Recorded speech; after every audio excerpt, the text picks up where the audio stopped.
What is up, Rumble, YouTube, and Twitter? Welcome back to the Ryan Matta Show. Today is Wednesday, April 17th, and we're going to be diving into all things Bitcoin. We're going to talk about the Bitcoin Overton window and why it's shifting. But is Bitcoin ready is the question on the topic of everybody's mind. Bitcoin jobs, advantages of getting paid in Bitcoin. We're going to talk a little bit about getting paid in Bitcoin. We're going to talk about the top 5 Bitcoin miners that are not selling despite the halving. And we're going to talk about, is Bitcoin price going to crash again, along with a lot of other things, folks. Smash that like button. We're going to take a trip down memory lane really quick. We're going to talk about Tucker Carlson interviewing the CEO of Telegram and why he doesn't own real estate, he doesn't own property, doesn't own anything besides a bunch of money in the bank and a bunch of Bitcoin. So let that sink in. All he cares about is fighting for freedom. And if you guys haven't been in the fight for freedom, as much as we have, you realize that a lot of platforms silenced and limited people's ability to speak freely, but Telegram was not one of them. Now, does that not mean that Telegram's not controlled by the deep state? I doubt it, folks. I doubt it. But at least we got a few people on our side. We're going to talk a little bit about what are the charts looking like over here on Bitcoin? What is everybody expecting? We got the halving coming up in 2 days, so it's probably the biggest event in Bitcoin history. I would say this is probably one of the biggest halving events in all of Bitcoin history. Out of all of the halvings in the past, I think this is the most monumental. Kind of reminds me a little bit of what happened during El Salvador. I don't know if you guys were in the game back then when El Salvador made Bitcoin legal tender. And what was it, a year after we were supposed to have it? It was supposed to be El Salvador Day. And we all had this plan. We were each going to buy $100 worth of Bitcoin. Like everybody was going to go and buy $100 worth of Bitcoin on that day. And we did. And it was awesome. For about 30 seconds before some massive whale, which was Sam Bankman-Fried, started offloading billions and billions of dollars worth of Bitcoin and dumping on us. So is that going to happen again? I don't know. But I'm going to buy some Bitcoin on the halving. I think it's like, what is it, $21 worth of Bitcoin everybody's supposed to buy on the halving for 21 million Bitcoin, $21. Everybody goes out and spot buys or market buys $21 worth of Bitcoin. It doesn't really matter what the price is.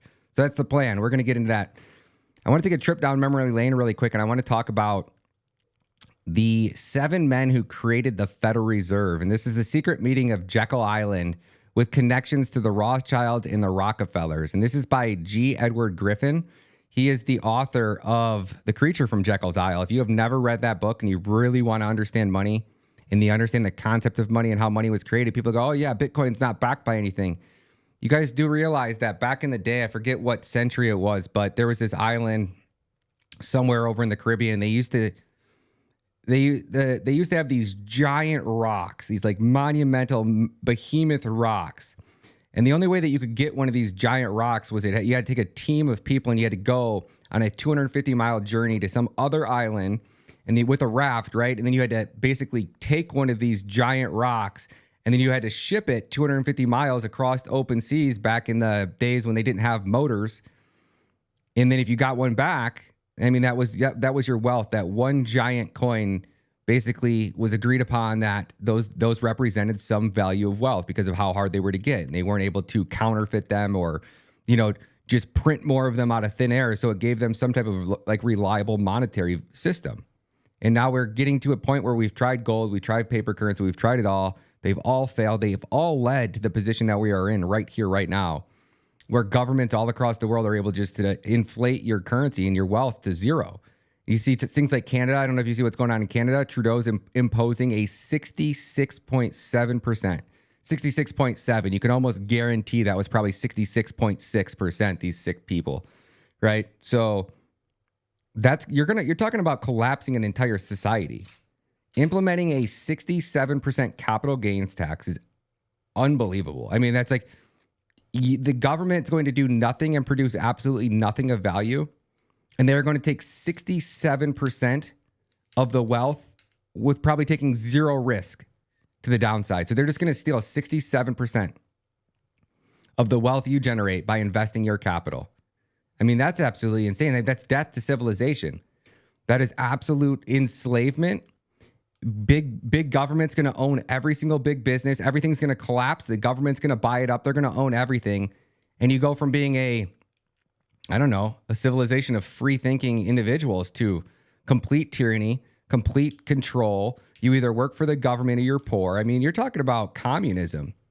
like right in your face in Canada, and people are just going to sit there and let it happen. It blows my mind. I mean, and I can't say much because the United States is no different, but shit's getting bad out there, folks. You think that you're not going to be prevented from buying Bitcoin in a very, very short period of time, especially in Canada. In Canada, you guys are so fucked. Why the secrecy? Well, who were these men? Senator Nelson Aldrich, who was the Republican whip in the Senate.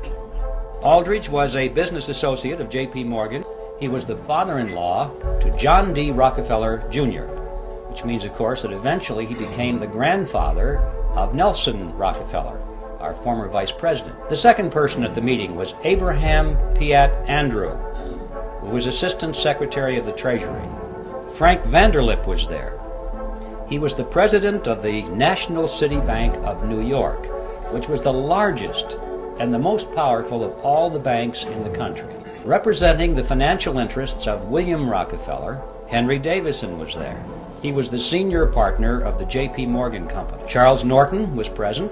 He was the president of the First National Bank of New York, which was another one of the giants. There was Benjamin Strong, who was the head of J.P. Morgan's Bankers Trust Company. And finally, there was Paul Warburg, who was probably the most important of all the men there because of his knowledge of banking as it was practiced in Europe. Paul Warburg was one of the wealthiest men in the world. He was a representative of the Rothschild banking dynasty in England and France, and these are the men that sat around a table on Jekyll Island and created the Federal Reserve System. They represented approximately 1/4 of the wealth of the entire world. Yes, we've been allowing these central bankers to extort the wealth of our entire nation for generations upon generations and upon generations. And this is going to be the century that we take it all back, thanks to Bitcoin. For once, we finally have this tool, and we're watching the entire world crumble around us. And it's like you're trying to encourage people, but like sometimes you just can't fix stupid, right? Like if you're that type of person who's not buying Bitcoin after everything that our country's been through, like you've tried everything else. And if your life is exponentially getting worse and worse, even if you're saving gold or silver and your life is still getting worse and worse and worse, well, you're doing something fucking wrong, man. Like at some point you have to hold yourself accountable and say, yeah, I need to be an adult and I'm going to get past my own ignorance, my own ego, my own misperception of what Bitcoin is. Because I have no other hope. I have no other chance, no other option. So whatever is keeping you from buying Bitcoin or has been keeping you from buying Bitcoin, you should really have a come to Jesus moment with yourself and say, you know what? I fucked up. I was wrong. Just like I've been wrong on many other things. How many times you said, oh, it's America, it'll never happen here. Yeah, I don't have time to go do this. I don't have time to go do this. Well, it doesn't matter if you have time. Like that shit happens either way. And your life's going to continue to get exponentially worse, exponentially worse, exponentially worse until you take accountability for your actions. And you really say, hey, you know what? Something's changing here in the world. I don't know what it is. I can't put my finger on it, but I know that I can't continue on at the rate that I'm continuing on, or I'm going to have absolutely nothing. Like my children are going to be homeless. And if you think this government's here to help you, they're not. They're here to help the illegal immigrants who broke into this country. You're going to get absolutely nothing. No welfare, no Social Security, no Medicaid, no help from our government. They will kick you out in the streets, put you in the streets. Then they will take your tax dollars and they're going to rent property from the bank who just who seized your assets. And they're going to rent it out to a migrant. They're going to pay for it with your tax dollars, while they piss away the rest of your Social Security, 401k, pension plans, and everything else that you have and hold dear. This government is ruthless, folks. And check it out. Swan Bitcoin says, if money could be manipulated for some people's gain against another person's loss, it will be. Not it might be. It will be. And this is Jeff Booth. Jeff Booth's going to be coming on the show, I think, around it's either May 7th, the week of May 7th, or the week of May 18th, one of those two. And I'm also going to have Eric V. Stacks on with Jeff, because I think he's such a deep thinker, and the two of them together and me just kind of sitting in the background, like asking a few dumb questions will be much better than me asking all the questions with Jeff Booth. So he's probably one of the smartest minds in Bitcoin, in my personal opinion. And if you take a long look at history and monetary systems, our history says if a money could be manipulated for some people's gain against other person's loss, it will be. Not it might be, it will be. And I think that's the same reason why, but it's easy to believe we can get a free lunch. Society will vote for, they don't see that 2% inflation is 2% wage deflation. They don't see that somebody's coming in at 2% and stealing 2% of your stuff each year out of your house, but you don't notice it because it's only 2%. You don't notice it until it gets to 8 or 10%. The same thing happens throughout time. And what started small had to get coin clipping. It got bigger and bigger and bigger, and it caused the same pain on society. And then society rises up and overthrows the leaders, or you go to war and you create new society, new rules, and we promise we won't manipulate again, back to hard money. And then over time, you manipulate again. You get it, folks? It's war, economic collapse, or revolution. That's it. And I'm not going to war. I'm not letting my kids go to war, and I'm not letting my cousins, my family, my relatives, my aunts, my uncles, unless they vote for Biden, then they can get the hell out. They're going to have all the fun and going to war. But if you're an American patriot, this war is going to be fought right here on USA soil. So the question is Bitcoin going to crash again? BTC outflows, geopolitical turmoil, and a high interest rates are putting downside pressure on Bitcoin, according to Cointelegraph. And the author is Yashu Gola, if I'm saying that right. The price of Bitcoin at $61,385 has corrected 13.65%, almost a month after setting a new record high around 73,800. As of April 17th, BTC/USD trading pair is trading for as low as $62,622, while its month-to-date low is $62,160. Now, Bitcoin's price correction has accelerated recently due to an escalating geopolitical conflict in the Middle East. Meanwhile, a resilient U.S. economy has increased bets on higher for longer interest rates in the U.S., which has dampened the market risk appetite, hurting Bitcoin futures. With the Bitcoin halving of 2024 just 2 days away, will the BTC price crash again or undergo a sharp rebound? Now, Bitcoin's triple top theory predicts 14% price decline. This is in bold header letters. So Bitcoin triple top theory predicts 14% price decline. Bitcoin has failed to jump above its record high trickle in the past 30 days, reflecting traders' uncertainty near record levels. Now, when profit taking or increased selling pressure prevents further upside, the price behavior has led to the formation of what appears to be a triple top technical pattern, characterized by 3 consecutive peaks at around the same price levels with 2 minor pullbacks in between. If we jump over here, we can actually throw that chart up here on the screen. There she is. And you can see that right here, top 1, top 2, top 3. Looks like we almost have some type of triple bottom or double bottom. Yeah, triple top downside target. So the triple top downside targets looks like it's calling for 54,630. I know our friend Kite Crypto is calling for something similar. I think he said around 50K. If somebody was in the live chat, said Kite was calling for something maybe 50K or 49K or something like that. I got my lowest at 59,500 right now, but I got bots running, so they'll trade it down farther. But as a rule of technical analysis, a triple top pattern typically concludes when the price breaks below its support line and descends by an amount equal to the peak height above the support line. Now, as of April 17th, Bitcoin is attempting to close below its triple top support levels near 63,500. If this occurs, its downside target for May or April comes to around $54,650, down about 14.25% from the current price levels. Now, if not, BTC price will likely rebound towards the upper trend line of its prevailing trading range at around $70,000. Now, big institutions aren't buying Bitcoin anymore. What's up with that? More downside cues for Bitcoin come from the popular whack-off method. Uh-oh, we're bringing back the whack-off method. Oh, here we go again. As analytics or analysis at Stock Money Lizard in their recent expos, notably Bitcoin's recent price rallies and retreats resemble the trend typically witnessed during the formation of the whack-off distribution model, as shown below. As of April 17th, the cryptocurrency has entered the pattern so-called sign of weakness stage. Oh, here we go, boys. Here we go. So you guys don't know this whack-off chart. Like, people were talking about this chart like it was like the Holy Bible. It was fucking Bitcoin scripture to the fucking dweebs that draw lines on charts. Swear to God, this thing, it was to the T for a period of time. When the Bitcoin chart was following this chart, oh my gosh, people were living by this. They would have sold you their rights, their firstborn child on 100x long. They were so confident in this damn thing. And then when price started to go in the opposite direction and it didn't match the chart, then we went from, oh, you're supposed to do it on a 1 day timeline. Then you're supposed to do it on a 4 hour. Then it was the 1 hour. And then they were literally taking the chart and flipping it upside down so to make it match like the new chart. It was the funniest thing I've ever seen. So we always used to pick on the guys. That's where that comes from.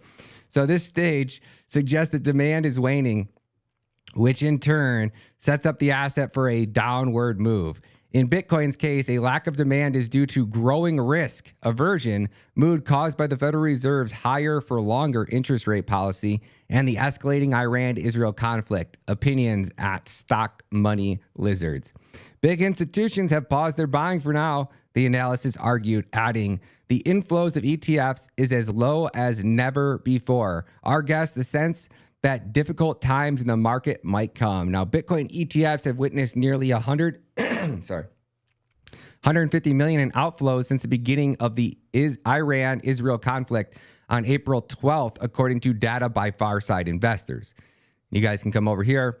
Now, I'm going to get into a little bit about what Hey Apollo is saying, because everything that we're seeing is still bullish over here. But we can take a look actually right now and talk about the inflows really quick, just so we can have an idea of what's going on. And this is the amount of money being taken on and off crypto exchanges. So you can see in the last 24 hours, another 1,200 were taken off Binance. That's fucking nuts, guys. Something's going on COINBASE. And I don't know if it's the bigger players, like finally, like, F you, COINBASE, we're fucking done. 8,514 Bitcoin left COINBASE yesterday. I mean, we're looking at almost 10,000 coins, folks. 9,311 coins left Bitcoin, left centralized exchanges. Oh, look at that. That's record new. Those are record lows, guys. 1.728 million. That's it.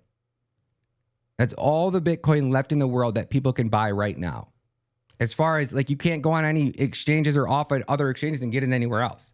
So unless you know somebody that mines it or somebody that's willing to sell it for you, in the open free market right now, there's only 1.728 million Bitcoin for sale.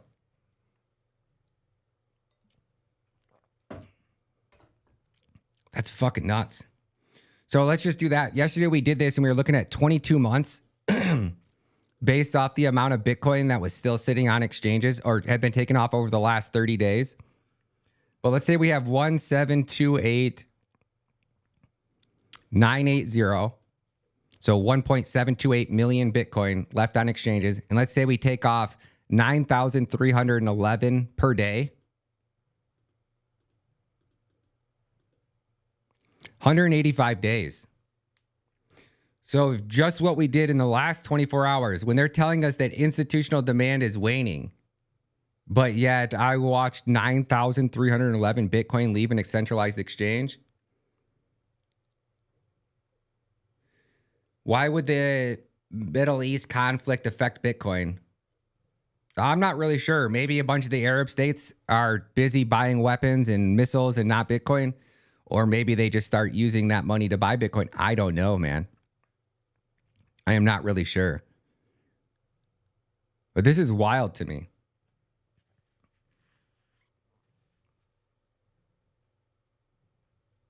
Like, guys, that's pretty fucking nuts. Like, that should be telling everybody something. Like, something big's going to happen. And it's not to the downside.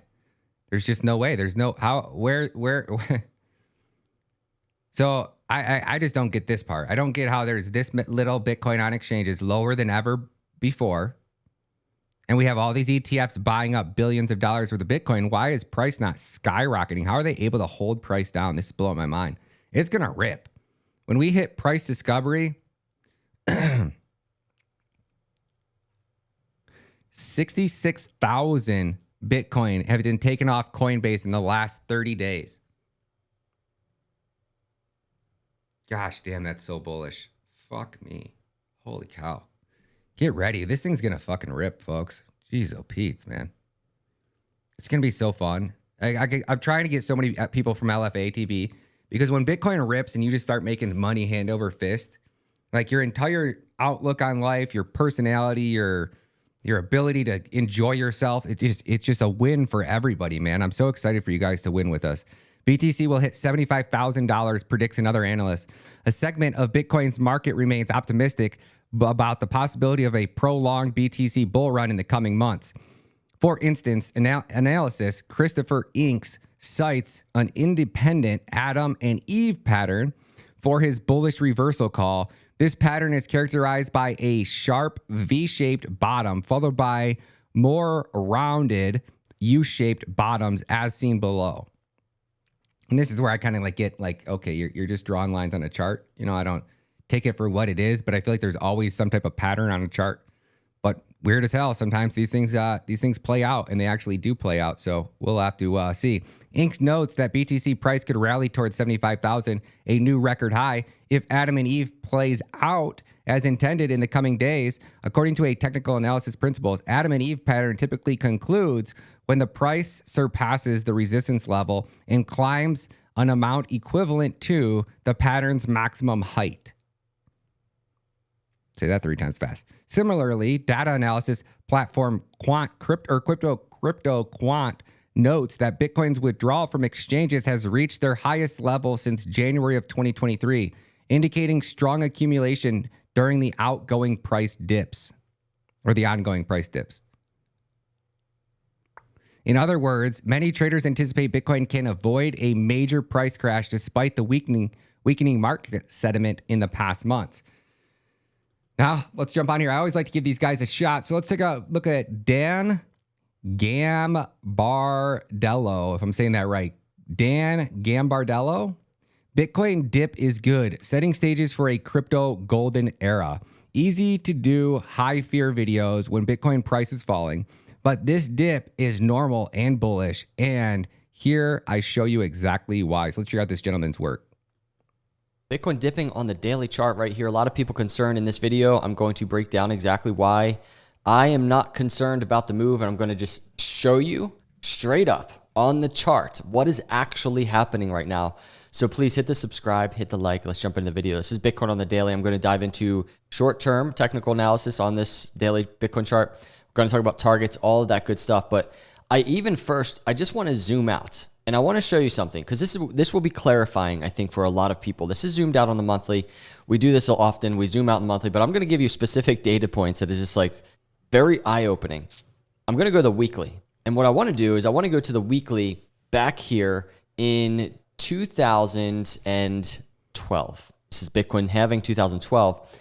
From all-time high in 2011, through the bear market, all of this structure and bottom formation into the Bitcoin halving, Bitcoin was down at the Bitcoin halving around 66%. 66%, still down. We go to the next cycle. We look at Bitcoin all-time high at 2013 area, all through the bear market, the bottoming out structure, all of that. And then we get to the 2016 Bitcoin halving, Bitcoin down 45% from all-time high at that Bitcoin halving. Now we go to the next cycle and we go to 2017 bull market high, and we go through all the bear market, all of that. Bitcoin at the 2020 halving, Bitcoin down around 54%. Now we go to the cycle that we're in right now. Bitcoin from all-time high after the bear market that we just survived and we went through, Bitcoin all-time high, only away from all-time high, around 8%. And here's the crazy part. Bitcoin has already broken all-time high. Bitcoin is at this area of all-time high resistance, obviously. And to have some type of consolidation moments at such a massive price area is incredibly normal, whether it's on a zoomed out weekly chart like this, or even on a zoomed in chart. To have resistance at a previous area high is just normal. So that just gives some zoomed out clarity on actually how far ahead Bitcoin is this cycle. It is so far ahead compared to previous cycles. And I really genuinely think a lot of people are forgetting that. You go to the Bitcoin dominance chart, a lot of people when it comes to altcoins are really wanting altcoin season. And it historically has been true. Altcoin season doesn't happen till somewhere over here. And that's post Bitcoin halving, months after Bitcoin halving. Altcoin video will be a different video. I want to stick with Bitcoin right now. But if we go back to the Bitcoin weekly chart, you can really get a very clear sense of, wow, this is very much on track, and maybe even consolidation is a good thing. And then if we go and we look at the monthly oscillator or the weekly oscillator, the momentum oscillator, the RSI, the slower moving one right in the middle of the screen, then we're going to look at the daily chart. If you look at where it is right now, this downside that we're seeing back below overbought, I really think this is a good thing, especially considering, as I do this video, Bitcoin halving hasn't even happened yet. If we go back to previous cycles, where was the RSI before that really bullish, crazy, parabolic move happened for Bitcoin? The RSI was below overbought, obviously. And if you even look, if you're going to look within a bull market, right? We can go back to the 2017 bull market.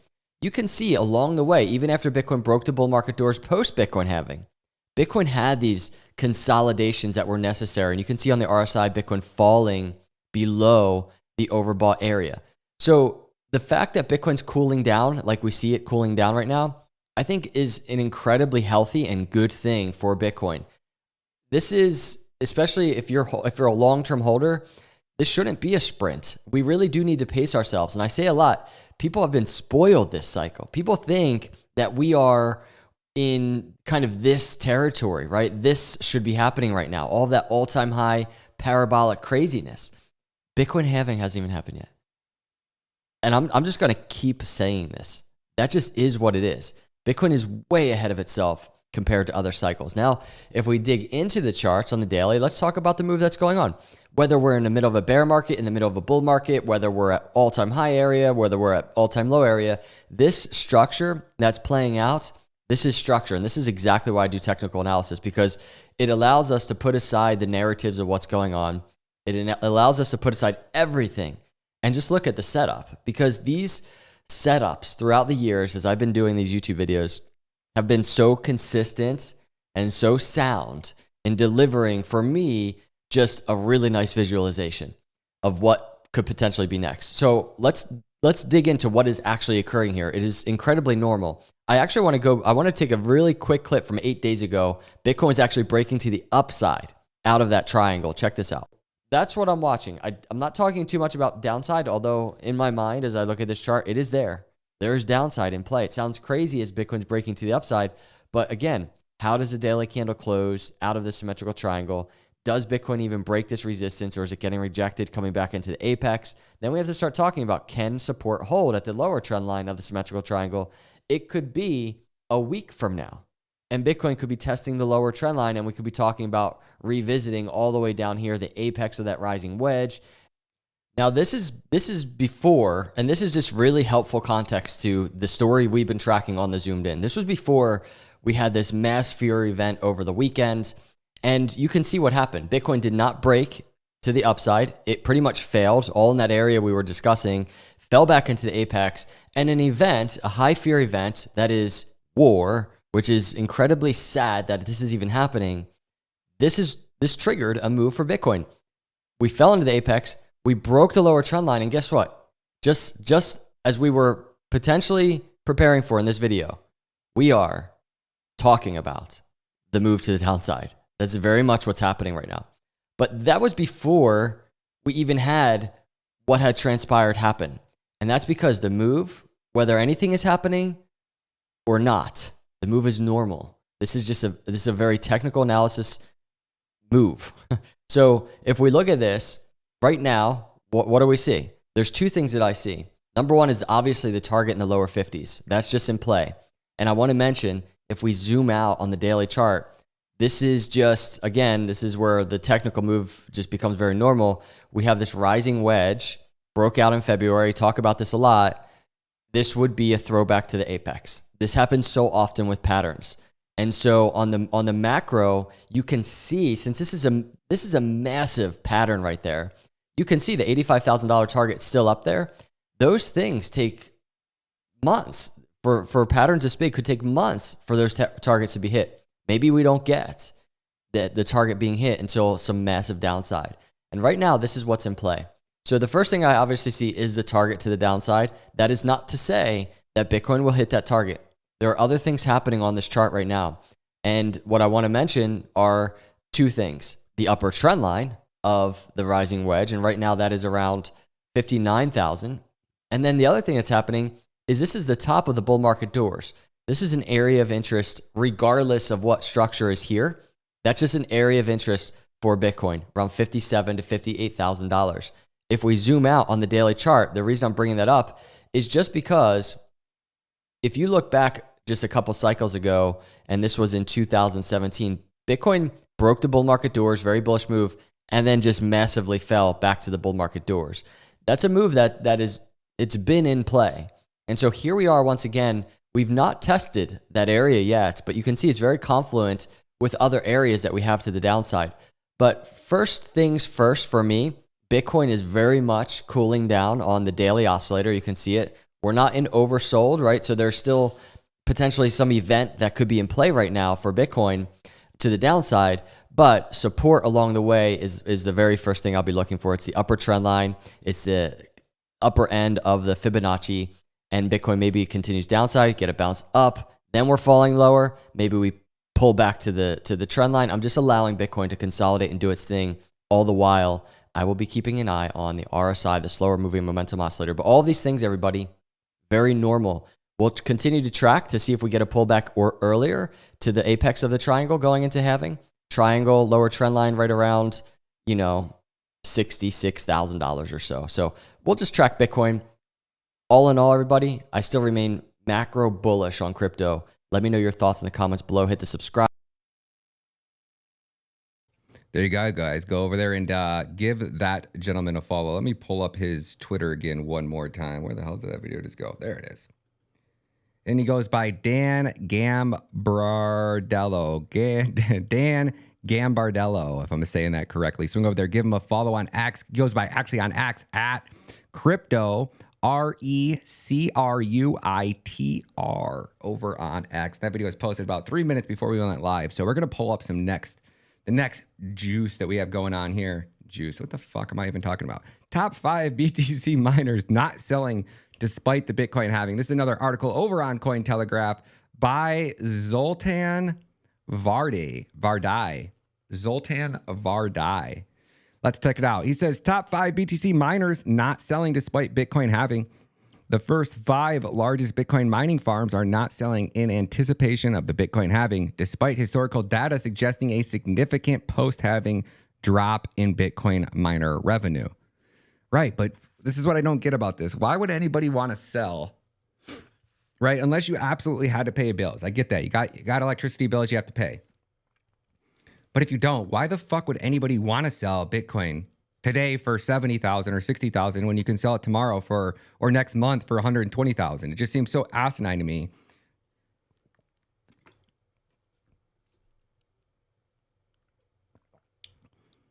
Even despite, look how they worded that, despite historical data suggesting a significant post-halving drop in Bitcoin mining revenue, but the price goes up. So why would they want to sell it now when price goes up? I don't get it. Maybe they'll tell us. The 5 largest Bitcoin mining farms are not selling Bitcoin despite the 50% supply insurance reduction of the upcoming Bitcoin halving. Now, Bitcoin selling by the top 5 mining firms slowed to a 2-year low in the first quarter of 2024, when the 5 largest miners sold approximately 2,000 BTC, according to its April 10th report by Bitwise. The last time the top 5 mining firms sold less than 2,000 BTC was the first quarter of 2022. In comparison, the 5 largest mining firms sold 7,000 BTC in the fourth quarter of 2023. Wow, that's crazy. So the top 5 miners only sold 2,000 in the first quarter of 2022. In comparison to the 5 largest mining firms sold 7,000 in the fourth quarter of 2023. So leaving 2023, there was massive sell pressure, 7,000 a month. Which, how many coins are mined per month? Let's see. So if we have, they're mining 900 per day. So times that by 30, how many is that in a month? That's, they could sell $27,000 worth of, or 27,000 Bitcoin could be sold every month. Wow, that's crazy. If I did the math on that right, but don't quote me on that. So the report comes days before the 2024 Bitcoin halving, which is set to reduce Bitcoin block issuance rewards from 6.25 to 3.125 per mined block. Paired with a continually increasing Bitcoin hash rate, the profitability for mining firms could take a hit after the halving. I don't know how that's possible. Despite a gloomy outlook for some miners, Bitcoin miner revenue saw a 30% increase quarter over quarter, tripling the recent lows from the fourth quarter of 2022. Bitcoin miner revenue rose above $4.5 billion, according to Bitwise. So we can throw these up on the chart. This is what I don't. Maybe you guys can help me figure this one out. I've been trying to figure this one out for a while now. If you have Bitcoin miners that were mining at $20,000 and they were still profitable, or at the least keeping their head above water, and Bitcoin is now 60,000, right? So just because price goes up, the amount of Bitcoin they mine doesn't change. Now maybe the difficulty changes, right? Maybe they can make less because there's more miners coming online, which is possible. But if you're just talking about from a price aspect, if the Bitcoin gets cut in half, that they're rewarded, but they've already increased the amount that Bitcoin's worth by 3x, it seems like they'd still be profitable. So maybe you guys can tell me, maybe I'm missing something. I don't know. You guys tell me what you think. So despite the upcoming block having rewards or reward having, Bitcoin mining revenue won't necessarily fall in US dollar terms, according to Lauren Benayu, the CEO of Archon Trading. In dollar terms, it's obvious that miners would be worse off after the halving. Quite the opposite. The decreasing in mining rewards is going to be compensated by the increase in network fees. I like where she's going with this. Yet Bitcoin miner revenue has historically declined in the months after Bitcoin's halving. Post-Bitcoin mining revenues declined 40% in the month after the 2020 halving, while monthly revenues declined over 51% after the 2016 Bitcoin halving. And you guys can see that chart here on the screen. If we can zoom in on that a little bit. Hold on, let me not do it that way. Every time I zoom in, then I have to readjust the screens. Let me just duplicate this here. And then you guys can see what we're working with. Okay, so it looks like, what does that say? 1 year before the Bitcoin halving, 1 year after the Bitcoin halving, and it shows their percentages. Looks like millions on the left. On the bottom, it's by time. And this is the Bitcoin halving total miner revenues, 2012, 2016, 2020. Not really giving us much of a pattern there. All right, let's keep it rolling. Now, out of the top 5 mining farms, Marathon Digital mined the most Bitcoin, worth over 2,500 BTC generated in the first quarter of 2024. Now, that's down from over 4,000 BTC in the fourth quarter of 2023. Now, you can also see the Bitcoin production by the top 5 miners, Marathon Digital here. And you can see these are separated in columns here by the dates. So the darkest green, or the, I guess, green over here on the left is Q2 2023. Q3 2023 would be the next one, would be this light green. The dark gray would be Q4 of 2024. And the bluish teal would be Q1 of 2024. And you can see each company, and it looks like the amount of Bitcoin that they've earned or were rewarded. Now, maybe that's because we have more mining farms coming online. Maybe they'll tell us. So yet Marathon Digital also averaged the highest mining cost of $22,249 per Bitcoin compared to the Cypher mining average cost of only $8,622 or $26 per Bitcoin during the first quarter of the year. In comparison, Bitcoin's average price stood at $53,534 during the first quarter of 2024. Bitcoin miners worldwide currently hold over 700,000 Bitcoin, which accounts for 3.4% of the total Bitcoin supply. The majority of, or 57%, 12 million of the Bitcoin supply is held by individuals according to Bitwise. For the people, by the people, baby.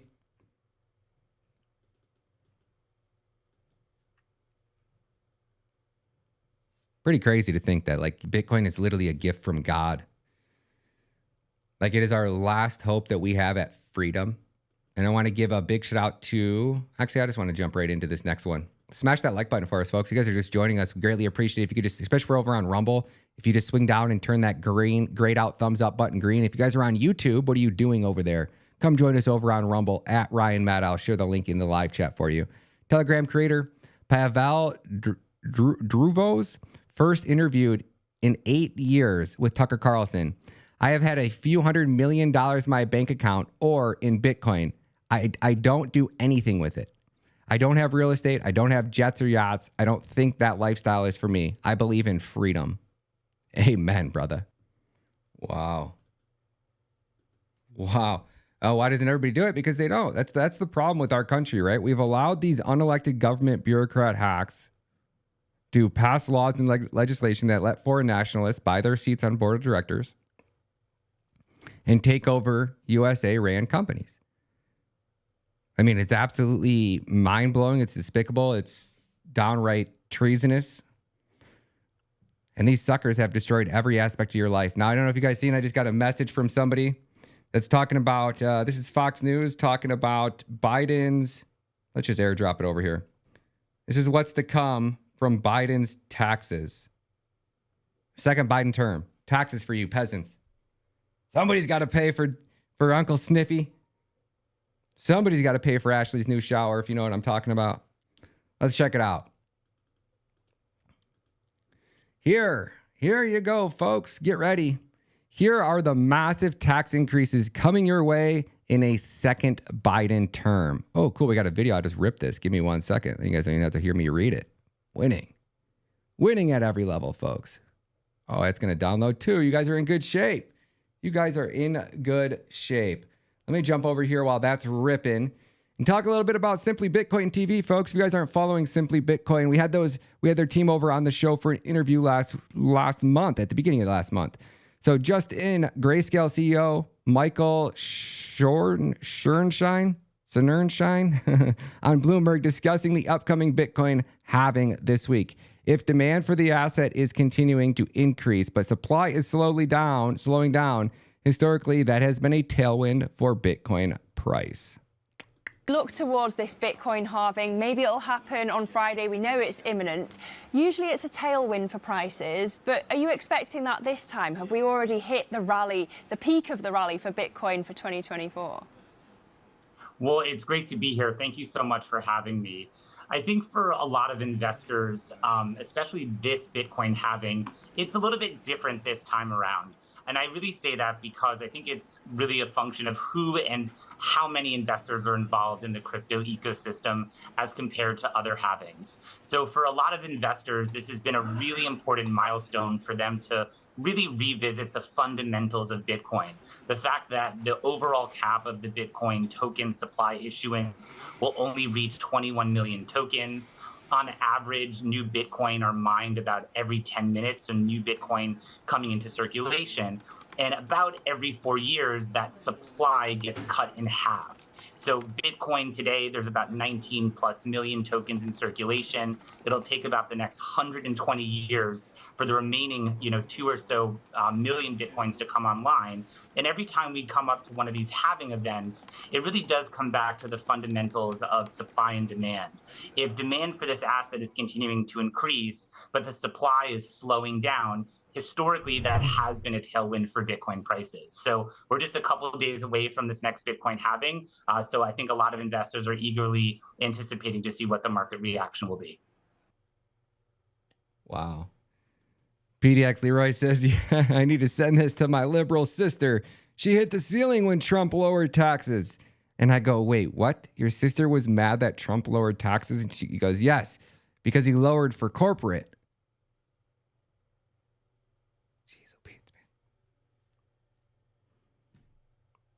You have to be like picture the level of indoctrination somebody has to have to be championing more taxes, whether it's for corporations or big government or anybody, like anybody advocating for this government stealing more of your wealth or wealth from a business or a corporation is out of their fucking mind. They can't be helped.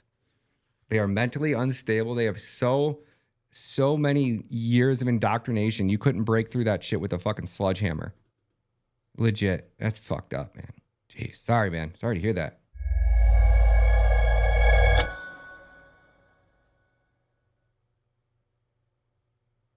How does the Republican Party win against the increasing tendency towards big government? There are two competing factions in the United States and have been for at least 50 years and will be for the next 50 years.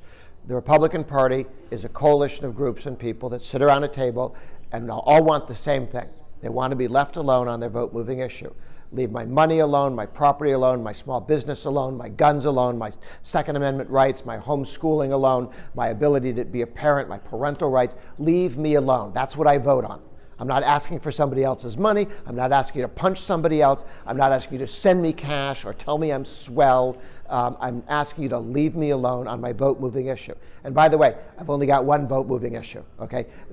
People with lists of 17 things don't really have 17 things that they insist on. There's one thing you insist on when you vote. The other team, and that's why we can get together, because the guy who goes to church all day and the guy who makes money all day and the guy who fondles his guns all day have nothing in common and no conflict. You go, that's not how I spend my time, but you do what you do. Just leave me alone. So that's why the coalition works. What's wrong with today's America left? Oh, fucking On the left, you have a takings coalition. All around the table, the people who view the proper role of government is taking money from somebody and giving it to them. Or also attention. We say you're swell. We give you money. Trial lawyers, government labor unions, government employees, the big city political machines, the various coercive utopians, the radical environmentalists who pass laws to tell you what kind of light bulbs you can have and how you have to have toilets that don't flush completely, and on the Sabbath you have to separate the green glass from the white glass from the brown glass for the recycling priests, and they have this list of things you have to do that is slightly longer and more tedious than Leviticus. It just goes on and on and on. So all of the various groups that want to tell you what to do with your life and or want to steal your money and spend it on your behalf through them. And they are friends as they can get together, the left, as long as there's more money on the table. If we're stupid enough to put taxpayer money in the middle of the table, then the left can get together and you go, one for you, one for you, one for you. Just like after the bank robbery in the movie, right? Everybody's happy but if the amount of money in the middle of the table begins to dwindle, and you and I may look and say that's a lot of money, but they think, the Kennedy kids around the table is only a six-pack there. That's not enough. We need to get more. Then they'll turn on each other, because the left is not made up of friends and allies. It's made up of competing parasites. And if you don't feed them taxpayers, they will clearly grab what's in the other guy's hand and take it for themselves. And the job of the modern Republican Party, don't raise taxes, don't give them more money, make them push people away from the table so that they cost us less, and then repeat. Why wasn't Trump more successful in reining in government spending? Well, two things. Trump did not run as a guy who was going to spend less. He didn't have much experience in the federal government, and the federal government, unless Ronald Reagan stood and held the waves back, he leaned against the wall, and the wall didn't fall over on top of him. And when George Bush showed up, he thought Reagan was just resting there. So he didn't think it was necessary to spend half your time doing this and the other half doing whatever you're trying to get done. He turned his back on the government, which just grew and grew and grew like these huge vines or something. And what would happen? When Reagan was doing this, he wasn't just resting and leaning against the wall. He was pushing back against the natural tendency of people in the government to accumulate power, wealth, and authority to run other people's lives. And unless you spend a lot of time hacking that back, it will overrun you.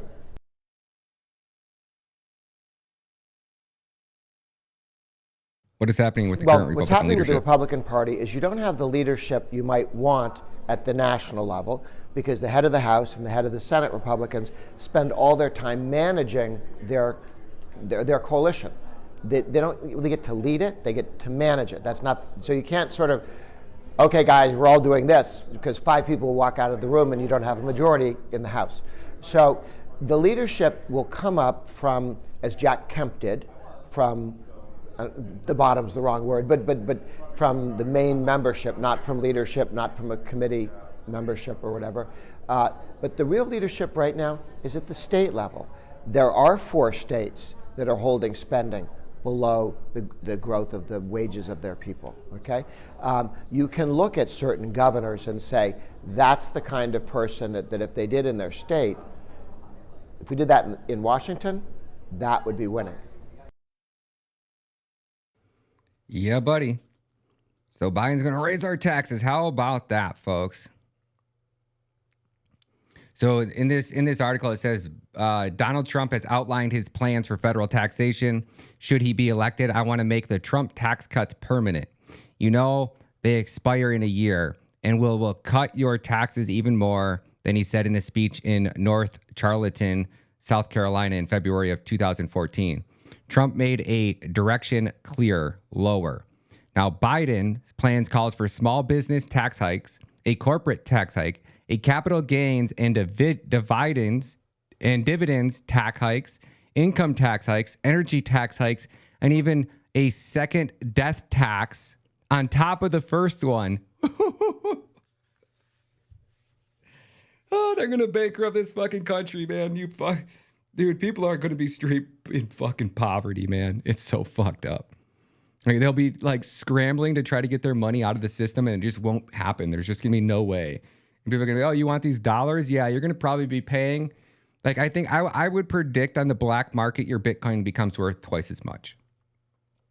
Like, the day that people can't get their dollars out of banks, which probably won't be much longer, considering you could do it with an executive order, just there goes your ability to buy crypto or Bitcoin. Biden's written plan calls for small business tax hikes, corporate tax hikes, capital gains tax hikes, income tax hikes, energy tax hikes, and even a second death tap on top of the first one. Biden would increase the corporate income tax from 21% to 28%. That's a higher tax rate than communist China and France and the UK at 25% each. Dude, this guy's fucking destroyed our country. And everybody's sitting back watching it happen. It's fucking epic. Now add the average state corporation income tax at 4%. The average combined Biden rate would be 32%. That'd be the second highest corporate income tax in the developed world, just below Colombia. Households bear the burden of the corporate income tax in the form of higher prices and slower wage growth. Companies do not simply absorb the tax. It is passed on to all of us. Biden has also promised to increase the tax on sub-charter S corporation partnerships and all pass-through businesses, most of the businesses, to 39.6%. These employers pay their taxes through a personal income tax rate, not a corporate tax rate. Unless you got shell corporations in Delaware and in offshore companies all over in the Caribbean, then we're going to let those ones slide, but we're going to tax your $600 Venmo payment 100%.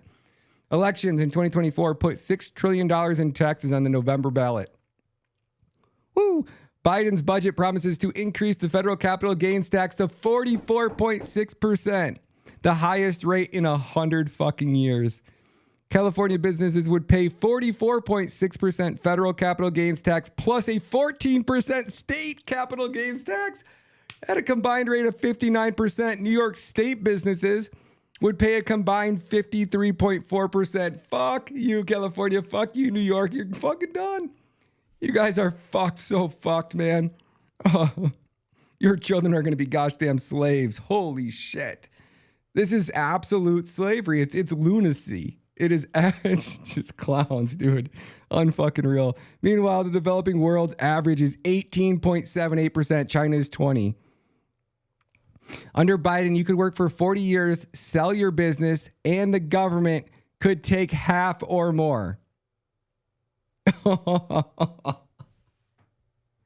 It's fucking revolution, folks. It is. Anybody seen the tea? Anybody seen some tea and some ships? I have a feeling people are hunting it down right now. Biden vows to add a second death tax by eliminating stepped up basis when parents die and pass on homes, land, and stock the children. Biden promises to impose tax on unrealized gains. Now, here's the death to America. This is absolute fucking clown insanity. Unconstitutional, un-America, death to complete collapse of our civilization if this happens. Unrealized capital gains. If your land or stock account has increased in value in the last year, you would pay taxes on the money that you have not even fucking made.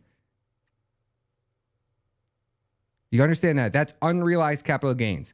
So if you bought, let's say, Apple stock at 1,000 and it went up to 2,000 and you haven't sold any, you don't have any profits in your possession, you are now going to pay a tax on that hypothetical increase. And then if it goes down, sorry, my dryer is going off. If it goes down, no, it doesn't matter, right? As long as it's up, even though you didn't sell any, he's going to tax you a 53 fucking percent, 59% in California on money that you've never made. And then what happens when it goes down? Does the government pay you back? No, you just get a tax write-off. Like that's slavery. Like that is, your children have no fucking hope. There is no hope for your children's future, nothing. You are a slave and the government's going to, by force, take 60% of everything that you make. Why go into work? Oh, you won't want to. You'll just want to get a check from the government. The government can just print money out of thin air. That'll fix it. That'll fix it, folks. That'll teach them. That'll really teach these dirty Americans a lesson. Take 50% of everything that they make. Because Joe Biden, the big guy, needs his fucking cut. Unfucking real, man. Absolute lunacy. Clown fucking world times 1,000. This is like clown world on steroids. But let me read this one more time so everybody gets it. Biden promises to impose a, hold on, let me restate this one. Actually, I'm gonna record this one. Let me get a screenshot up here on the screen. This is unfucking believable, man. Ah, fuck a screenshot. All right. Get this. Biden promises to impose a tax on unrealized gains. If your land or stock account is increased in value in the last year, you would pay taxes on the unrealized gain. You have not sold the property. You do not have the income. It isn't real. Yet you will be taxed as if you had made the sale and received the income. So let me just reiterate this. In the developed world right now, the average capital gains tax is 18.78%. In China, communist China, it's 20%. So let me skip back here again. California businesses would pay the 44.6% federal capital gains tax plus a 14.4% state capital gains tax for a combined rate of 59%. Gavin Newsom, the man who was single-handedly responsible for absolutely gutting California and destroying and depreciating the value or the standard of living of every single American in the state. There is not one single American who lives better and has a higher standard of living today than they did before Gavin Newsom. Not fucking one. Now this arrogant prick wants to take 59% of income that you didn't even make yet? How about New York? New York State businesses would pay a combined of 53.4% on capital gains tax. Unfucking real, folks. This is the death of America. You think things are bad now? You think gas is expensive now? Just wait for what's coming. Wait for this second wave of inflation. Or don't, or be the person that doesn't cash out their 401k, that keeps putting forward at 10% of their paycheck every month into a rigged stock market, where even if you do become profitable now, the government's going to take 60% of it. So you're going to go to school, you're going to get $100,000 in debt, you're going to go get a job, and then at that job, where you work 40 to 60 hours a week, you probably can't even keep your head above water. So you're probably not going to put much into your 401k, but you can't keep your head above water. So you want to save a little. So now you're going to go get a second job. And with that second source of income, you cannot save in US dollars because our government is stealing 10% of your wealth every month by debasing the value of your currency and increasing the money supply or national debt by over $1 trillion every 100 days. You can't save in the wealth of your own currency. And any investment you make to try to protect yourself from this tyrannical government, they're now going to come in the back end and they're going to take 60%, 59%, or 53.4% just in capital gains tax. On top of the fact that every penny that you make through inflation, property tax, sales tax, income tax, now Biden's putting a second death tax in play, a second death tax. So every dollar you make in America, if you are a peasant, meaning you make less than $150,000 a year, 43 to 53% of every dollar you make is paid in taxes. So that remaining, let's just say 47% to 57% that you have left over, you're going to take that and you're going to invest that. And if that investment doesn't even realize you a gain, if you buy Apple stock at 1,000 and it goes up to 2,000 and you haven't sold it, you are still technically down $1,000 out of your pocket, but the value of that asset is increased to 2,000. You now have to figure out how to make more money to pay the gains on that asset, or you're going to be forced to sell it to pay the capital gains tax. That is absolute lunacy. And if this doesn't make you want to run and put 100% of your wealth into Bitcoin, you are a effing sheep, period. Like, you have to have so many years of indoctrination, just coating your brain, almost like somebody with dementia, where there's this calcium buildup around your brain that prevents you from seeing the effing obvious. Because you are going to go poor. Your family will end up broke. It doesn't matter what business you have. It doesn't matter how much real estate you own. It doesn't matter shit. Because you go and buy real estate. Think about this. This isn't just your stock market. This is real estate. So you now buy a property for $200,000, and because our government prints trillions and trillions of dollars of every single day or every single month or every single quarter, the price of your real estate goes from $200,000 to $400,000. You now have $200,000 in capital gains. How the fuck are you going to pay that? You have to sell your property to pay that. Make it make sense, folks.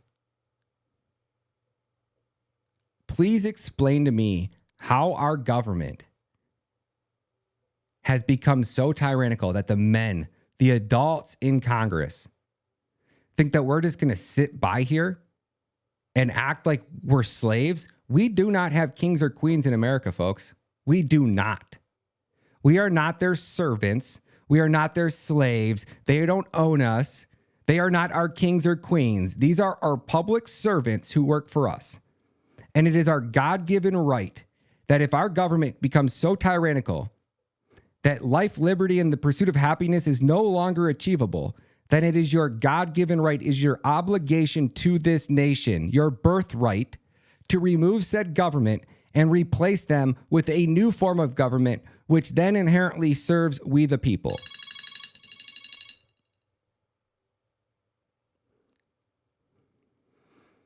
It's probably warning me that I'm about to get myself kicked off of YouTube. So I'll stop it right there. This is slavery, folks. This is how tea ends up going into the harbor. And you can't blame anybody. This is the time you start going to your local city officials, your local government, your local police department, your sheriff's office, and you need to feel them out. You need to bake them some cookies, take them, try to start organizing community meetups where the cops get to meet the people and the people get to meet the cops. Because these are going to be the tyrants, these animals that are going to be coming after you and your children so that they can keep getting their paycheck. And I wonder how many people are sitting there working in the government today going, yeah, man, I got 18 years in. I can't take it anymore. I just got to make it 2 more years. I just got to keep my head down, keep my mouth shut, and not get fired for 2 years. I've already done 18. I'm not losing my pension. What do you think is going to be the response when these people find out their pension has been gone? Janet Yellen took the U.S. Postal Workers Pension Fund to backstop Silvergate Bank.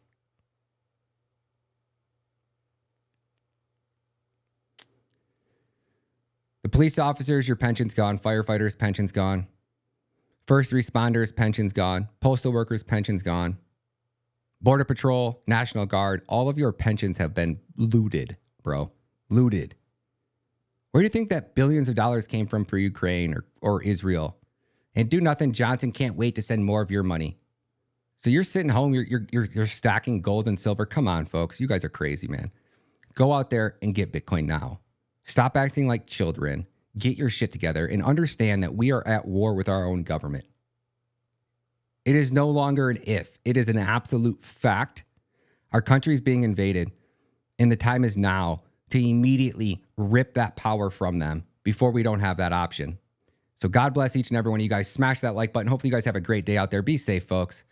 This government has absolutely lost their mind. I'll pray for you guys, but it's not looking good, folks. God bless you guys. We'll catch you guys in the next one. We'll catch you on LFA TV today. Come join us over on LFA TV at 2 p.m.